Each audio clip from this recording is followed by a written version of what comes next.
அனைத்து அட்மினிஸ்ட்ரேட்டிவ் இன்ஸ்டிடியூட்களுக்கும் வணக்கம். After long time இந்த வீடியோ நான் மேக் பண்ணுறேன். ஓகே, இந்த சேலரி ப்ராப்ளம் அப்படிங்கிறது நமக்கு கண்டினியூ ஆகிட்டு தான் இருக்குது.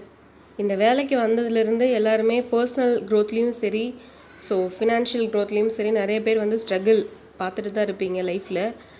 அதெல்லாம் தாண்டி ஓகே, ஒரு கன்வீனியண்ட்டாக நம்ம ஒர்க் பண்ணிகிட்டே தான் இருக்கிறோம் கன்சிஸ்டன்சியாக, எந்த தொய்வும் இல்லாமல்.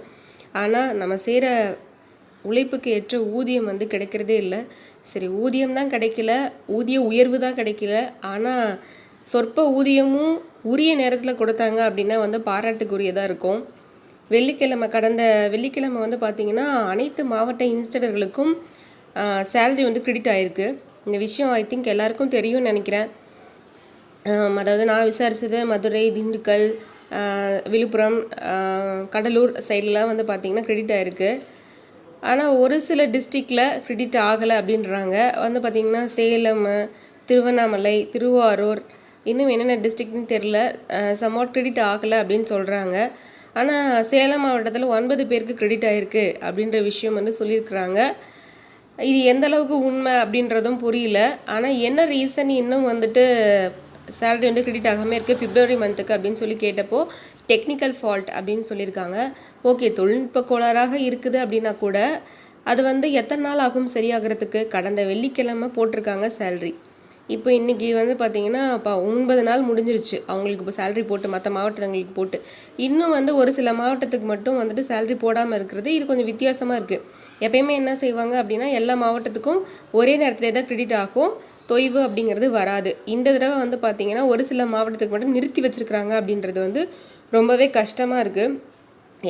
எல்லா மாவட்டமுமே வேலை செஞ்சுட்டு தான் இருக்கிறோம். முக்கியமாக பார்த்திங்கன்னா எனக்கு தெரிஞ்சு சேலம் டிஸ்ட்ரிக்ட்லாம் ஒர்க் ஹெவி பேர்டன் தான். எல்லாருமே ஒர்க் பண்ணிக்கிட்டு தான் இருக்கிறோம். அப்படி இருக்கும்போது திருவண்ணாமலை, திருவாரூர் எல்லாருமே ஒர்க் பண்ணிட்டு தான் இருக்காங்க. அப்படி இருக்கும்போது ஏன் அந்த ஒரு சில டிஸ்ட்ரிக்ட் மட்டும் நிறுத்தி வச்சுருக்காங்க அப்படின்றது தெரியல. நம்ம ஒர்க் பண்ணால் நம்மளும் பெண்டிங்கில் போடலாமா? சேலரி பெண்டிங்கில் ஒரு சில டிஸ்ட்ரிக்ட் போடும்போது நம்ம ஒர்க் மட்டும் பெண்டிங்கில் போடாமல் கன்சிஸ்டன்சியாக செஞ்சுட்டே இருக்கணும்னு என்ன நெசசரி இருக்குதுன்னு எனக்கு புரியல.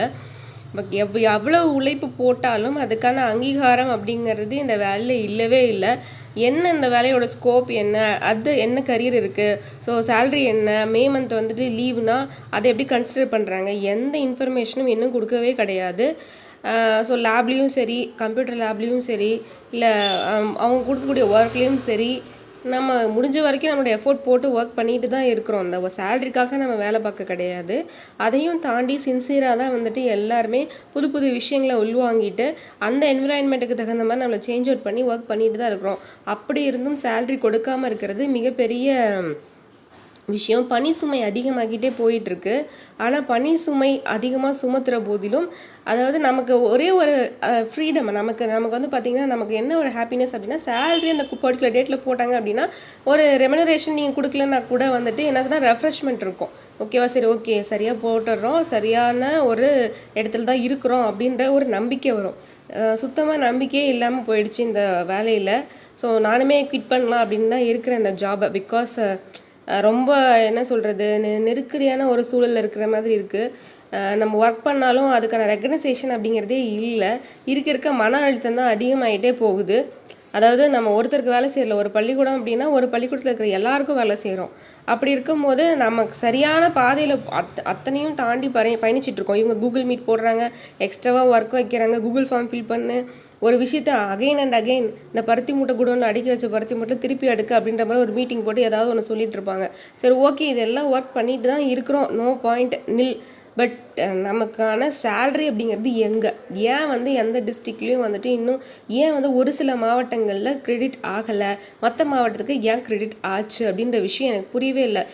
நீங்கள் எந்த மாவட்டமாக இருந்தாலும் சரி, கிரெடிட் ஆகலை அப்படின்னா கீழே எனக்கு கமெண்ட் செக்ஷனில் சொல்லுங்கள். உங்கள் மாவட்டம் கிரெடிட் ஆகலை அப்படின்னா போடுங்க. கிரெடிட் ஆயிருந்தாலும் கிரெடிட் அப்படின்னு சொல்லி போடுங்க. பிகாஸ் நான் லிஸ்ட் அவுட் எடுத்துகிட்டு இருக்கிறேன்.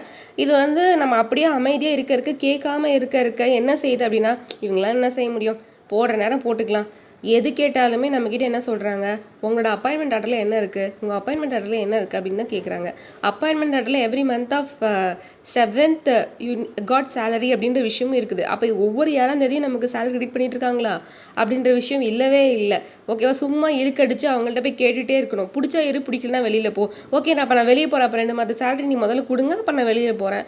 அப்புறம் நான் வேலையை விட்டு போனாலும் உங்களுக்கு லாபம் தானே அந்த 2 மந்த் சேலரி. எதுக்கு பெண்டிங்லேயோ ஹோல்ட்லேயோ போட்டு வைக்கிறீங்க? என்ன ரீசன்? யாருமே முகத்தை காட்டுறதே இல்லை. வந்து பார்த்தீங்கன்னா எல்லாருமே ஹிட்டன்லேயே தான் இருக்கிறாங்க. நான் தான் வேலை கொடுத்துருக்கேன்னு அதாவது சிஇஓவோ இல்லை வந்துட்டு சிஇஓ அப்படிங்கிறது ஒரு கம்பெனியோட சிஇஓவை சொல்கிறேன். அந்த கம்பெனி யார், வெளியில் வந்துட்டாங்களா, அவங்க முகம் யார், எதுவுமே காட்ட கிடையாது. ஸோ இது எல்லாமே ஹிட்டனில் வச்சுக்கிட்டு நம்ம யார்கிட்ட போய் கேட்குறது அப்படின்னு தெரியல. யார்கிட்டயா போய் கேட்டோம் அப்படின்னா இந்த இந்த எங்களுக்கு ஒர்க்கு மட்டும்தான் வைப்போம், உங்களுக்கு வந்து சேலரி பற்றி எங்களுக்கு தெரியாது அப்படின்னு தான் ஒருத்தர் சொல்கிறாங்க. அப்புறம் யார் மூலியமாக நம்ம வேலைக்கு வந்திருக்கோம் அப்படின்னு தெரியாத போது யார்கிட்ட போய் நம்ம விஷயங்கள்லாம் ஷேர் பண்ணுறது, யார்கிட்ட கேட்குறதுனே புரியல. ஓகேவா? ஸோ எல்லாருமே வந்துட்டு இங்கே அம்பானியோ அதானியோ கிடையாது. ஓகேவா? ஸோ அவ்வளோ பெரிய, அதாவது என்ன சொல்கிறதுனா ரிச்சஸ்ட் ஃபேமிலியிலேருந்து வரல, எல்லாருமே மிடில் கிளாஸ் என்வரான்மெண்ட்லேருந்து தான் வந்திருப்போம். ஸோ இந்த சேலரியை விட எக்ஸ்பீரியன்ஸ்க்காக கெயின் பண்ணுறதுக்காக சில பேர் வந்திருப்பீங்க. அவங்களுக்கு எல்லாத்துக்குமே இது நெருக்கடியான சூழலை ஏற்படுத்துது அப்படின்னு நினைக்கிறேன். அனைவரும் வந்து பார்த்திங்கன்னா ஒத்துழைங்க. சேலரி வராத டிஸ்ட்ரிக்ட் வந்துட்டு கீழே கமெண்ட் செக்ஷனில் கமெண்ட் பண்ணுங்கள். மேலும் இதை தொடருவோம். நன்றி.